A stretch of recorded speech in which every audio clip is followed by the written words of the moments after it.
Hey guys, thanks for coming to check out this new video. I've gotten a bunch of requests to talk about my Steel Brigade collection, go through, basically everything about it.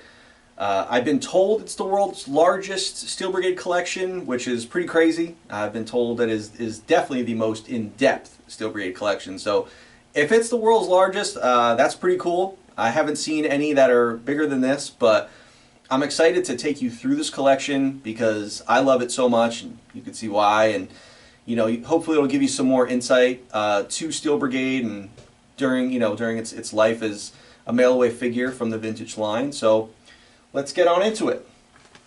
So we'll start with the original Ron Rudat inputs of Steel Brigade. So these are just photocopies of what he did. So because the figure is only a new head and the rest of existing parts, he had to do, turns for a head sculpt. And then down here we have one of his designs for one of the patches or insignias. Now Ron over time has done many versions of Steel Brigade. You can see like his ideation, but these are two that I really like to have as, part of the collection. So someone out there has that original artwork, which is very cool, but I'm okay having the copies of it because it represents what he did. So now we will get into the bulk of the collection. Now, as you can see, there are a lot of Steel Brigade figures and file cards and patches. Now, I keep a running count. There are currently 132 figures, 91 file cards, and 67 patches. So, if anyone has more than that, I would love to know. But, I've gotten crazy collecting Steel Brigade over time. It is my all-time favorite figure from the original line. There's just something about it.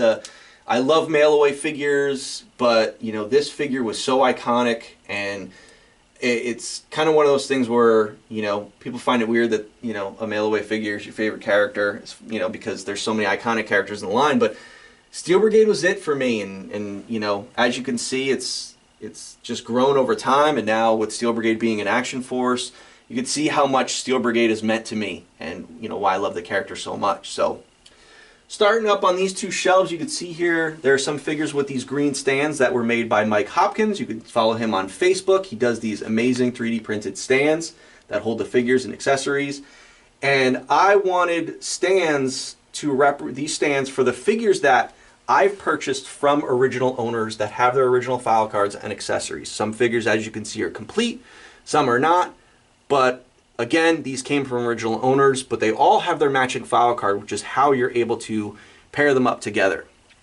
So like some are missing stands that Mike's currently doing for me on the way, but I've got some version A's up there, B's, C's, D's, and gold heads over here.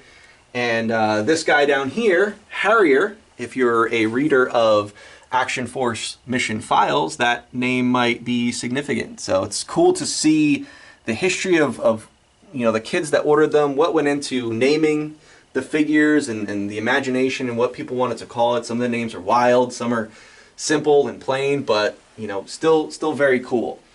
Now, the other thing that kind of helped me kind of evolve this collection was I had created a website called steelbrigadetracker.com, which is still active. I just haven't had time to do anything more with it, but I plan on revamping it and making it a bigger site for you guys to be able to track Steel Brigades. But the idea behind it was, since every file card has a unique serial number, it was unique to that order. So that's how I was able to track them and figure out what versions go with which figure.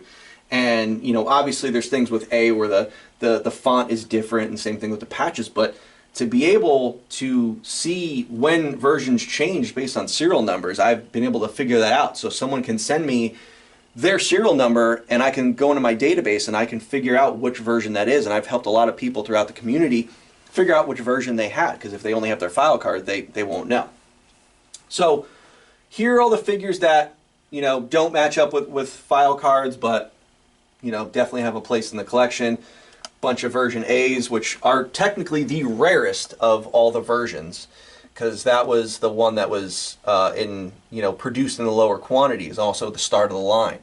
You know, version A file cards and version A patches, everything was signature to that version, and it changed over time to that where B, C, D had more things that were similar. A had kind of things all on its own. You could see as they changed things over time.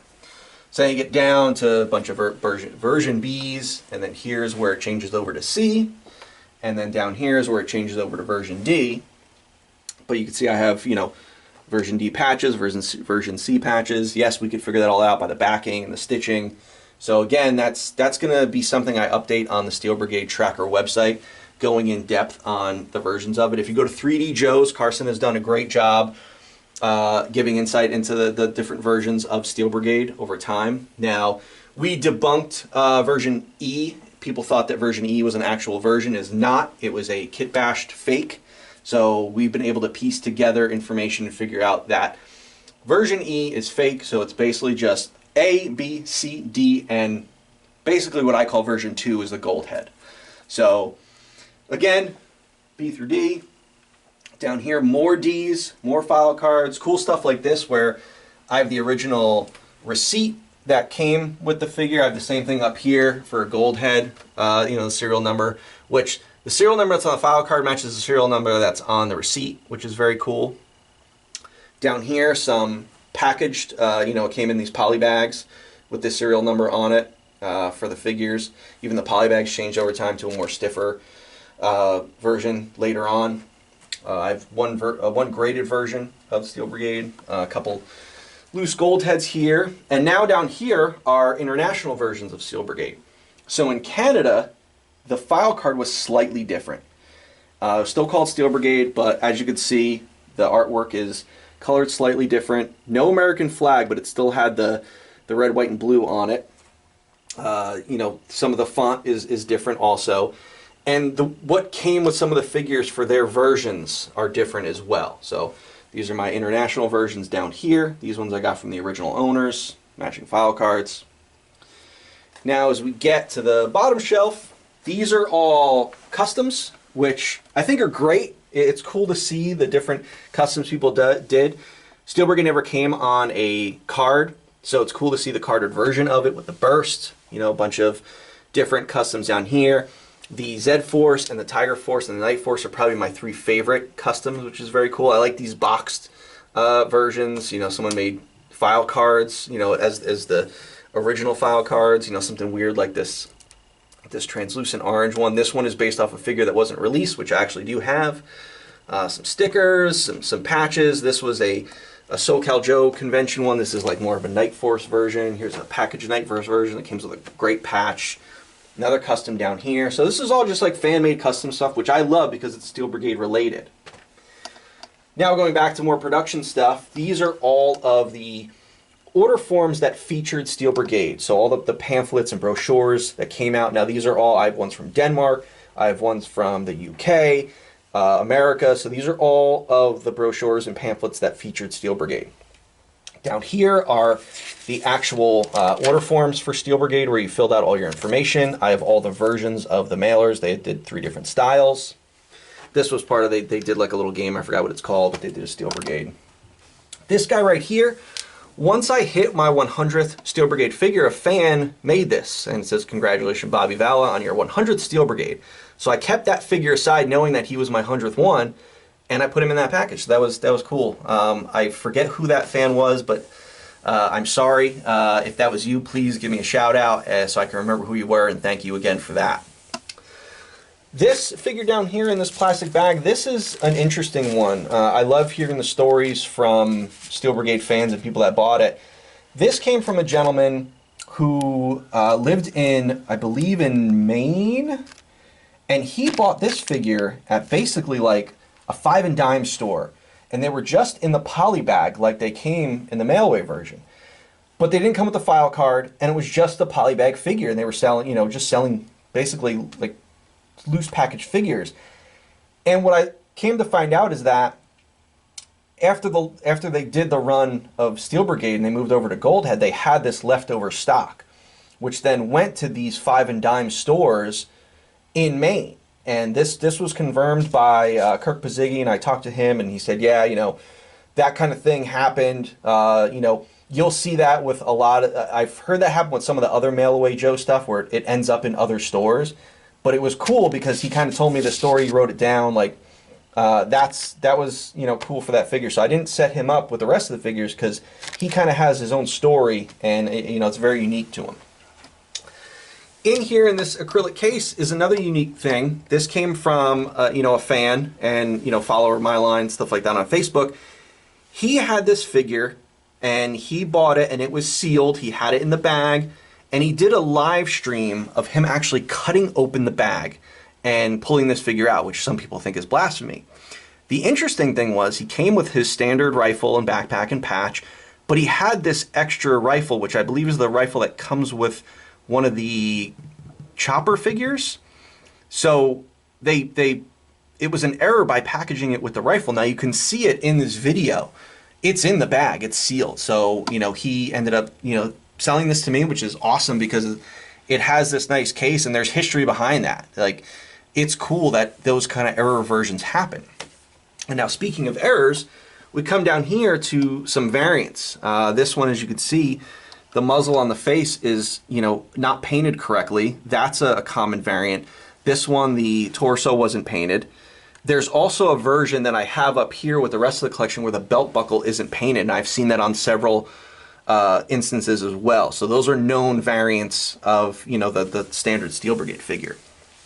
So here are unreleased versions of a Steel Brigade figure. Now this figure, which people call it the Tiger Force Steel Brigade figure, was an unreleased figure. This is a production sample, so it was an actual version of the figure that was made, but never released. Now I was able to track down the original designer, who is a good friend of mine, and he remembers working on this. And this was part of the early 2000s where they were doing these multi-box sets. For Toys R Us, believe mostly Toys R Us, but this figure was supposed to be part of a Tiger Force set that I believe didn't get made or got made, and they took this figure out. But this is a production version of this figure, and this is the test shot of that figure. So it's cool to see Steel Brigade with the Firefly torso there. So they're doing a lot of these weird kit bashes in the early 2000s there. Moving right along to some international stuff. In the UK, they offered Steel Brigade. However, it was called something different. It was called Special Corps. So you can see here, it says Action Force Special Corps. Same figure, same accessories, different file card, called something different. So it's very cool to see this. And the file card is more slim and narrow, and it came with like this sticker, this ID card. It came with a record, like a small 45, which is very odd, but cool version of the Action Force Special Corps. Came with this big giant poster. So very different how they offered Steel Brigade in the UK for Action Force. Down here we have hats and patch that was part of the fan club during that time. Was very Steel Brigade themed. So when you got a membership to the fan club that year, believe it was 87, 88 when Steel Brigade first started, you got the hat, you got this cool patch which was different from the normal patch, and then you got, you know, some brochures, and you got like these other things that were part of the membership package. Here are boxed versions. So this is an original boxed version of what you got in the mail, and I have the original figure and file card in there, so I want to keep it all together. But that was the mailer box that everyone got their Steel Brigade in. I believe some came in tubes at one time later on, but this is the majority of how they were boxed up. So, oh, I'm sorry, I said Maine earlier about that figure. It's Minnesota, because they came from Hasbro Promotions and Direct, Maple Plain, Minnesota. So all the extras went to 5 and Dimes there, because when they got sent over from China, they got all the figures polybagged, then the distribution center in Minnesota printed out the file card, packaged it up, and sent it out that way. So that's where the extra runoff was in Minnesota. This is a Canadian mail-away version. I have the figure and the file card in there. So that's how Canada sent out their versions. They stuffed it in this little, you know, mailer box. Not as nice as the way US did it. Here I got some of the mailer bags, the poly bags that the figure came in. Another one of Ron's pieces of artwork back there, just a photocopy. So now over here we got a cool piece of custom artwork that I had done. This is a little pew pew. This is a Rock Island 1911, and you can see it's been Cerakoted and laser etched to become a custom Steel Brigade 1911. So cool Steel Brigade logo etched in the handle. And with this cool piece of artwork is where I display my original Steel Brigade patch that I ordered when I was a kid. I don't have the figure or the file card anymore, unfortunately. But somehow the patch always survives, and I thought, you know, why not have the pew pew to protect the patch? So, very cool piece of artwork. Even the box has, you know, laser etched Steel Brigade logo in there. So, you know, for me, it doesn't end with Steel Brigade. I would make everything Steel Brigade, so it's cool to actually have that, you know, as sort of a Steel Brigade art piece, you know, little pew pew there. So very cool. Now for like the highlight of the collection. This is a 1/6 scale custom made Steel Brigade Bobby Vala figure. So this is based off of the painting here that was done by Doug Hart, who did a lot of the original packages. He's fantastic. He did this for me, and then Jesse from the BotCon group, he did this custom file card, excuse me, to go with it. So now it's like this figure, the artwork, the file card, all kind of goes together. And Alex Sanchez, you guys know from the Infinity Equation, good friend of mine, he did this custom figure for me, and he went all out on it, tons of gear, all exact replicas of the way the figure is. He crushed it making this helmet. He got a guy to do a very cool likeness of me. So really awesome display piece to go with that. Finally glad to be able to showcase it, because, you know, it's been sitting in this monster case that he had it sent in, but now it's on full display. So, you know, it's pretty weird and cool to have, you know, myself as a Steel Brigade figure. So, and then just to kind of round it out, I do have the Tonka Steel Brigade vehicles down here, the 3 that they made. Now, they weren't advertised as Steel Brigade, but for those of you that know, it did have the, you know, Steel Brigade icon on the vehicles. So very, very cool little Steel Brigade sleeper there. That you know, is definitely part of the history. And then just before we kind of finish up, you know, a couple things I remembered as we were talking about the versions. You know, there's a lot of debate about versions and this and that, but as I said, I've done so much research on this and have so many, I'm able to piece together these pieces of history. And one of them is the rifles that came with version D. And we all know that it came with this this M16 with the 203 grenade launcher on it, and it also came with the version A rifle. But it also came with the Crimson Guard rifle, which also came with version B and C. Now, people didn't believe that, but some bagged versions have surfaced where version D did have the Steel Brigade rifle. So from version B to D, there was a big transition period for the way the factory was doing it and if they had leftover runoff and that sort of thing. So, again, no more version E, but also version D did come with 3 different rifles. And for any of you, before you ask, yes, all of my version 1As do have the cross backpack. So all, let's see, 1, 2, 3, 4, 5, 6 versions that I have all have the cross backpack. So for those of you that don't know, version 1A had the airborne backpack, which had a cross on the inside, and it's the only version of Steel Brigade that has this cross, and it was signature to the version 1A. So a very rare backpack to find, and luckily I have all 6 of them. So that is it for the Steel Brigade collection. I hope you enjoyed it. I enjoy it. So if you guys have any Steel Brigade questions, send them along. I'd love to hear if you guys have any Steel Brigade history for yourself, stories, that kind of thing. If it involves Steel Brigade, I'd love to hear it. Thanks for watching. Subscribe to the channel for for things like this, updates on Action Force, that sort of thing. But hopefully you're enjoying the content. Lots more is coming. So again, thanks for checking it out, and hope you enjoyed it.